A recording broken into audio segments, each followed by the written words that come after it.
யாரெல்லாம் உங்க வீட்டுல விளக்கேத்தி வழிபட்டீங்களோ உங்க எல்லார் வீட்லயும் வந்து பார்த்தோன்னா சகல செல்வங்களும் வந்து பார்த்தோன்னா குவியட்டும்.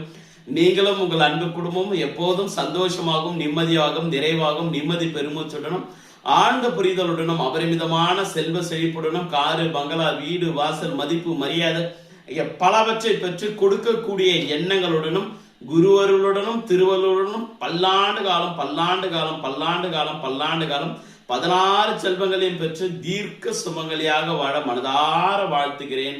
ஆயுஷ்மான் பவா ஆயுஷ்மான் பவா. வாழ்த்துக்கள், மனமார்ந்த நல்வாழ்த்துக்கள். எண்ணங்களை நல்லா வச்சுக்கோங்க. வாழ்க்கை உண்மையாகவே ரொம்ப ரொம்ப நல்லா இருக்கும். கடவுள்ல வந்து பார்த்தோன்னா கட்டாயம் சோதிப்பாரு. அந்த சோதனையிலிருந்து வந்து பார்த்தோன்னா மீண்டு வரதுக்கு ட்ரை பண்ணாதீங்க. அந்த சோதனையை அனுபவிக்கணும்னு வந்து பார்த்தோன்னா நினைங்க. அது என்ன மாதிரியான ஒரு விஷயங்களா வேணாலும் வந்து பார்த்தோன்னா இருக்கலாம்.